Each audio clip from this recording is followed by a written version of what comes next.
In 1835, the federal government sent census takers through the Cherokee Nation to record every household before a removal that treaty negotiators were already quietly planning. The document they produced became known as the Henderson Roll, and it remains one of the only complete pictures of who was living as a citizen of the Cherokee Nation in the last years before the Trail of Tears. Names, ages, household sizes, literacy, livestock, looms, acres under cultivation. By this point, the Cherokee Nation had its own written constitution, adopted in 1827 and modeled in part on the one in Philadelphia, a capital at New Akota in what is now North Georgia, and a newspaper, the Cherokee Phoenix, printed in both English and the Cherokee syllabary that a silversmith named Sequoyah had completed only a few years earlier. A government preparing to take a nation's land first wanted a list of exactly who that nation was, down to the household. Almost every family in America that has been here more than a few generations carries some version of the same story, told in a kitchen or on a porch by someone who has since passed. Grandma was part Cherokee. There was a Cherokee princess somewhere back there. Nobody remembers her name, but everybody remembers being told. If you're enjoying this story so far, don't forget to hit the like button and subscribe. Drop a comment telling me where in the world you're watching from. I love hearing from you. That story survives in millions of households, and it survives despite the fact that Cherokee Nation, the Eastern Band of Cherokee Indians, and the United Keetoowah Band are matrilineal nations that never used the word princess to describe anyone. The word comes from somewhere else entirely, borrowed from the Pocahontas story that circulated in American school books for 2 centuries and grafted onto family trees that had nothing to do with Virginia or the Powhatan, and there is a reason the ancestor in the story is almost always a woman. Cherokee kinship traces through the mother's line, clan membership, and, historically, land rights passed mother to daughter, so a family reaching for a Cherokee connection instinctively reached for a grandmother rather than a grandfather, even generations after anyone in the family understood why that instinct made sense. So where does a story that specific, that widespread, and that consistently wrong in its own details actually come from? Sometimes it comes from nothing at all. A piece of 19th century romanticism picked up and passed down like a family heirloom made of nothing. Sometimes it comes from something real that got smoothed over, softened, and eventually turned into folklore because the truth underneath it was too dangerous to say plainly for most of American history. The difference between the two is not visible in a family's memory. It is visible in the record. Today we are going to walk through 7 signs that a family legend might be sitting on top of a real, documented Cherokee line, and 7 ways to tell the difference between a story and a source. The first sign is the shape of the story itself. Not whether your family has a Cherokee legend, almost everyone does, but what kind of legend it is. Genealogists who study family oral history have noticed a pattern across thousands of unrelated households. Real, transmitted family knowledge tends to be oddly specific and oddly unglamorous.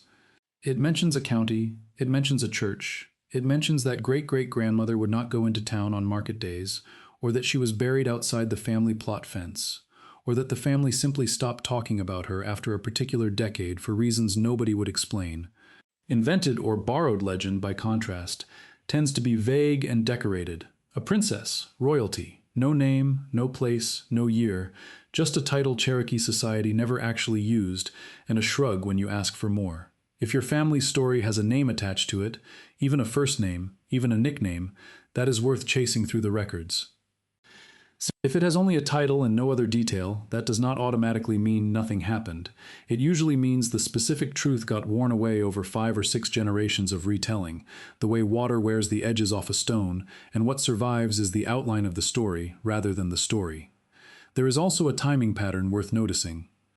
Family legends that romanticize a Cherokee ancestor tend to have taken their current shape sometime after the 1890s, once removal was 2 generations in the past, and claiming Indian ancestry had shifted, in many white communities, from a legal danger into something closer to an exotic footnote to bring up at a family reunion. That shift in tone is itself a clue that the story was reshaped for a different era than the one the ancestor actually lived in, smoothed to fit a moment when the claim carried no risk and a little bit of charm. That romantic version of the story did not appear in a vacuum. Historians who study American cultural history describe a broader pattern in these same decades: non-native fraternal organizations, civic pageants, and early scouting programs that adopted invented Indian names, costumes, and ceremonies as a way of expressing an idealized, safely distant version of American identity, a practice some scholars call playing Indian. That wider cultural fashion supplied exactly the vocabulary, feathers, princesses, noble and vanishing, that individual families later reached for when they wanted to dress up a real or half-remembered ancestor in language the culture around them already found appealing. A family with a genuine documented Cherokee ancestor and a family with no such ancestor at all ended up telling their stories in strikingly similar language, borrowed from the same cultural moment, which is exactly why the language of the story tells you so little on its own, and the paperwork underneath it tells you almost everything. The second sign is geography, and it is one of the few signs you can check in a single afternoon with a paper map. Before removal, the Cherokee Nation covered parts of what is now North Georgia, western North Carolina, East Tennessee, northeastern Alabama, and a narrow sliver of southwest Virginia. If your documented ancestors, the ones you can actually place through census records, land deeds, tax rolls, or church registers, were living inside that footprint in the 1700s or the first third of the 1800s, the odds of the family legend having a real anchor rise considerably. Not because everyone in that region was Cherokee, most were not, but because intermarriage between Cherokee families and white traders, soldiers, and settlers was common enough in that specific place and time that the Cherokee Nation's own historical rolls are dense with English, Scottish, and Irish surnames. The discovery of gold near Dahlonega, Georgia in 1829 accelerated the pressure that led directly to removal, and the counties surrounding that gold rush are precisely the counties where documented Cherokee and settler families lived, worked, worshipped, and married alongside each other for the longest stretch of time before the 1838 removal broke that shared world apart. When the removal finally came, it moved along two documented paths, an overland route through Tennessee, Kentucky, southern Illinois, and Missouri, and a water route down the Tennessee and Ohio rivers and up the Arkansas, both converging on Indian territory in what is now eastern Oklahoma. Fort Cass, near present-day Charleston, Tennessee, and Ross's Landing, now downtown Chattanooga, both served as collection points before the journey west, and roughly 4,000 of the 16,000 people forced to make that trip died along the way, a documented and devastating figure that has nothing romantic about it. Some families avoided removal entirely by hiding in the mountains of western North Carolina, and their descendants became the Eastern Band of Cherokee Indians, still living today on the Qualla boundary near present-day Cherokee, North Carolina. The nation that arrived in Indian Territory did not stay broken for long. Within a few years, Cherokee leaders had reestablished a capital at Tahlequah, rebuilt a functioning government under a new constitution, and reopened schools, the same institutional continuity that later produced the very roles this video keeps returning to. If your ancestors were in Pennsylvania or coastal Massachusetts during that same period, the geography argues against the legend regardless of what anyone in the family was told. Geography will not prove a connection by itself, but it is the fastest available way to rule one out, and ruling something out is still useful information rather than a disappointment. Present-day county lines rarely match the old Cherokee footprint exactly, so a modern researcher usually has to work from a historical map of the pre-removal Cherokee Nation rather than a current road atlas, cross-referencing the county a documented ancestor lived in against what that same ground was called and governed as before 1838. The third sign is whether your family surname, or a name that married into your line, appears on one of the historical rolls the Cherokee Nation and the federal government actually produced. This is the part where the story either becomes paper or it does not, and it is worth naming the documents rather than treating them as rumor. 1817 and 1819 reservation rolls listing Cherokee individuals who chose to take individual land reservations under early treaties rather than remove west. The 1835 Henderson Roll, taken before removal, the 1851 and 1852 Old Settler and Drennan Rolls, taken in Indian Territory after removal, the 1883 Hester Roll, the 1906 Guion Miller Roll, compiled after a federal court ordered a payment to the Eastern Cherokee, which drew roughly 45,000 applications from people across the country claiming Cherokee descent, most of them ultimately rejected for lack of documented proof, a number that on its own tells you how widespread the family legend already was more than a century ago. And the record most researchers eventually run into, the Dawes rolls, officially the final rolls of citizens and freedmen of the 5 civilized tribes, compiled between 1898 and 1914 as the federal government prepared to dissolve tribal landholding and allot land to individuals. The Dawes rolls list people by category: Cherokee by blood, Cherokee by intermarriage, and Cherokee freedmen, and because of generations of intermarriage, the surnames on those rolls read like a general store ledger from the American South. Ross. Adair Rogers, Van, Bushyhead, Hicks, Bell, Foreman, Gordon, some of those families produced principal chiefs of the Cherokee Nation. Others are simply ordinary households that happen to be recorded on a particular day by a particular clerk. Every one of these records is searchable today, without a subscription fee, through the National Archives catalog and through the Oklahoma Historical Society's own Dawes Roll database, and the search only requires a surname, an approximate decade, and a little patience with 19th century handwriting. If your surname, or a female ancestor's maiden name, shows up on one of these rolls in the right place and the right generation, that is not folklore anymore. That is a government document with a name, an age, and a household number attached to it. There is also a second, quieter set of records worth checking alongside the government rolls. Baptist and Moravian missionaries operating in Cherokee towns in the 1820s and 30s kept their own membership and baptismal registers, some written using the very syllabary Sequoyah had just finished, and where those church records survive, they can confirm a household's presence in a specific Cherokee town years before any federal census taker arrived to write it down in English. These registers are scattered across denominational archives and university special collections rather than one central database, which makes them slower to search than the Dawes rolls, but for a family with no luck on the government rolls, a mission record can sometimes be the earlier and more forgiving trace. This is also not purely historical trivia. Cherokee Nation citizenship today still runs through this exact same document. An applicant provides a birth certificate chain connecting them to a specific ancestor listed on the Dawes roll by blood, cites that ancestor's roll number, and receives, once the paperwork is verified, a certificate of degree of Indian blood and formal enrollment, the same basic process the Eastern Band and the United Kituwa Band run through their own rolls. A family that can trace itself to a name on that 1898 to 1914 roll is not just confirming an old story, it is holding the actual document a living government still uses to decide who its citizens are. The fourth sign lives in the gaps between census years, and it takes more patience to find than the others. Racial categories on the United States Census were never fixed. A household could be recorded as Indian in one census and white in the next, or Indian in one census and mulatto in the next. Depending on the census taker walking up the road that particular decade, the family's own choices, and the social pressure of the moment they were living through. This was not random clerical error. After the Indian Removal Act of 1830, and especially after the Civil War and into the Jim Crow era, being counted as Indian, or as anything other than white, carried real legal and social risk across much of the South and Appalachia. Land claims could be challenged. Children could be barred from local schools. Marriage laws in several states restricted who a person classified as non-white was permitted to marry, and those laws stayed on the books in some states well into the 20th century. Families adjusted what they told the census taker accordingly, and sometimes a census taker adjusted the classification for them without asking anyone at all.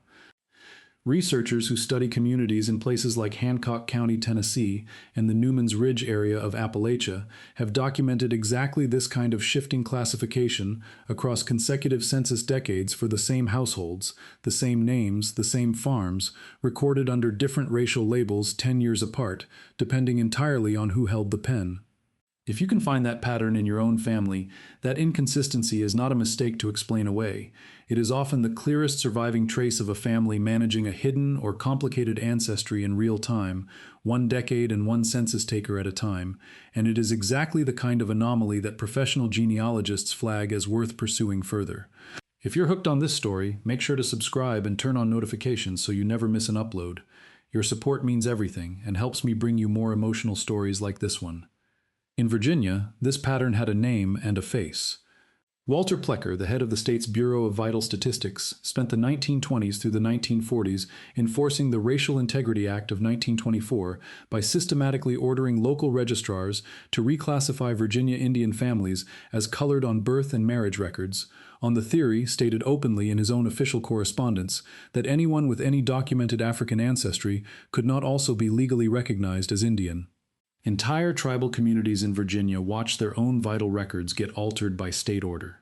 Generations of children born Indian and registered otherwise, a documented state policy historians now refer to as a form of paper genocide, because it did not remove people, it removed the paperwork proving who they were. Families caught inside that policy did not lose their ancestry. They lost the government's willingness to write it down, which is exactly why a missing or altered record in this specific period and this specific region should never be read as proof that nothing was there to begin with. The fifth sign is a phrase, and if your family used it, you have probably already heard it without ever being told what it meant. Black Dutch, Black Irish, Black Scots-Irish, sometimes Portuguese, sometimes a shrug and a fast change of subject. These phrases circulated across the American South and Appalachia for well over a century as a kind of camouflage. A family with darker skin, coarser hair, or features that did not match the expected European look for their community needed an explanation that would not put them in legal or social danger, and Black Dutch or Black Irish provided exactly that. One documented theory traces part of the phrase back to a mishearing of Deutsch, the German word that gave Pennsylvania's German settlers the label Pennsylvania Dutch, later borrowed and stretched southward to cover an entirely different situation. It sounded European, it sounded safe. It closed the conversation before it went any further. But underneath, it usually covered one of three real possibilities: Native American ancestry, African ancestry, or a mixed-race family that had been quietly presenting as white for one or more generations, a documented pattern that historians of race in America refer to simply as passing. None of those three origins were safe to state outright in most of the communities where this phrase took root, so families adopted a cover story that let everyone stop asking questions at the exact moment questions became dangerous. If your family used one of these phrases and nobody could ever name the actual Dutch village or Irish county it referred to, that vagueness is itself a signal worth noting. A real immigrant family from the Netherlands or Ireland usually has a place name attached to their story within a generation or two of arrival. A cover story has no place name because it was never built to survive close questioning in the first place, only to end the conversation before the questioning started. It survived precisely because it worked, passed down not as a lie exactly, but as a kind of inherited caution, repeated by people who no longer remembered what it was protecting them from, only that it had once mattered enough to remember at all. The sixth sign is a fracture inside a single extended family, and it is one of the more overlooked patterns in Cherokee genealogy specifically. The Dawes Commission was created under the Curtis Act of 1898 to prepare exactly this kind of role, ending communal tribal landholding and clearing the way for Oklahoma statehood in 1907. Enrollment was neither automatic nor universal, and it was not simple. Applicants had to appear in person, answer questions from commissioners, and sometimes produce witnesses willing to vouch for their lineage, while commission investigators simultaneously worked to identify and reject thousands of fraudulent applications from people with no actual Cherokee ancestry trying to claim a share of tribal land, a documented problem that made the whole process slower, more adversarial, and more exhausting than any simple sign-up sheet. Some Cherokee families made the trip, gave their information, and secured a place on the roll along with the individual land allotment that came with it. Other members of the exact same extended family refused. Some distrusted a government that had already broken nearly every prior treaty it signed with the Cherokee Nation. Some had settled too far from the enrollment offices in Indian Territory to make the journey. Some were already living quietly among white or black neighbors elsewhere in the country and calculated, correctly or not, that staying off any government list was safer than appearing on one, especially with the fraud investigations underway and the scrutiny that came with them. The result, documented repeatedly in the Cherokee Nation's own citizenship research today, is families where one sibling's descendants can trace a direct, enrolled lineage back to a numbered Dawes roll entry, while another sibling's descendants have nothing left but a story, because that sibling made a different, understandable choice sometime before the rolls closed. If your family carries any memory of a branch that split off, moved a different direction, stopped writing, or simply lost touch with cousins who went to Indian Territory, that split is worth researching specifically, because it is exactly the shape this kind of family history tends to take once you start pulling on it. It is worth pausing on one more detail of those Dawes categories, because it is not settled history, it is a live legal question. The Cherokee freedmen listed on the Dawes rolls were formerly enslaved people who had lived within the Cherokee Nation, granted citizenship under an 1866 treaty signed after the Civil War. Whether their descendants remain full Cherokee Nation citizens today has been the subject of tribal council votes, Cherokee Nation Supreme Court rulings, and federal court cases stretching into the 2010s, and the question was not fully resolved by any single document mentioned so far in this video. A family descending from someone listed as Cherokee freedmen on the Dawes rolls is holding a real documented tie to the Cherokee Nation's history, even though the citizenship question attached to that specific roll category has followed its own separate and still contested path. The seventh sign is the one most people reach for first and should probably reach for last, a commercial DNA test showing a small percentage of indigenous American ancestry. It is real data, and it deserves to be taken seriously, but it needs to be read carefully rather than treated as a verdict.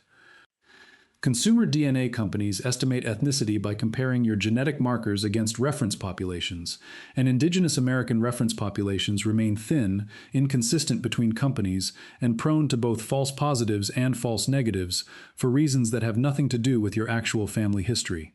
A single ancestor 6 or 7 generations back statistically contributes less than 1% of your total DNA, an amount many consumer tests simply cannot detect at all, which means a negative test result does not disprove a real documented ancestor any more than a small positive result proves one. Genetic genealogists who work with raw chromosome data can sometimes chase down specific inherited segments to confirm or rule out a documented line, but that level of analysis takes real record work behind it, not just a pie chart on a screen. This exact gap between a DNA percentage and a documented tribal record became a national news story when a sitting United States senator released DNA test results claiming Native American ancestry, only for Cherokee Nation to publicly state that a DNA test was not evidence of tribal citizenship and never had been, since citizenship is built on documented lineal descent from a specific historical roll rather than a genetic estimate. A DNA result showing indigenous American ancestry paired with documented family roots inside the historic Cherokee Nation footprint is a genuine lead worth chasing through the rolls and the census records described earlier. A DNA result showing indigenous American ancestry with no documented family connection to that region at all is more likely reflecting population movement across the Americas going back thousands of years, not a recent Cherokee ancestor.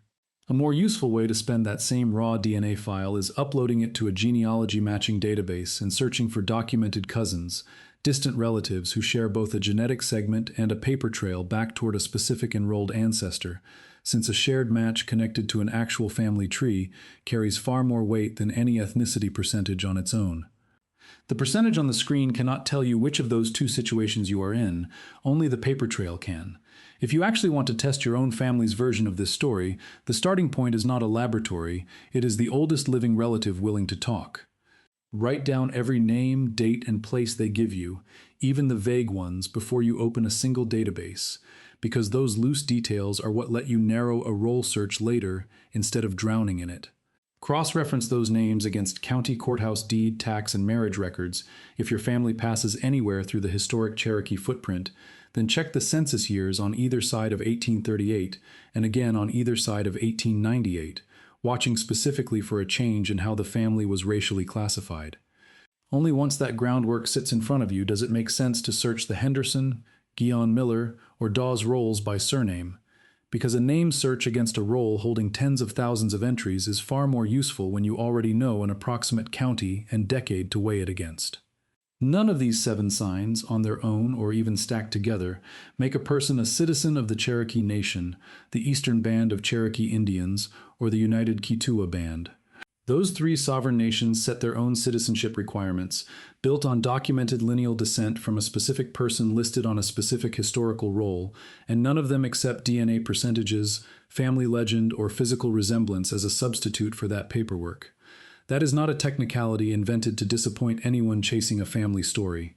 It is the same basic principle that lets any nation decide who belongs to it, and Cherokee people have spent nearly 2 centuries defending that right against a government that tried, repeatedly and often violently, to define it for them instead, from the removal itself through the allotment era and into the fraud fights that surrounded the Dawes Commission's own enrollment offices.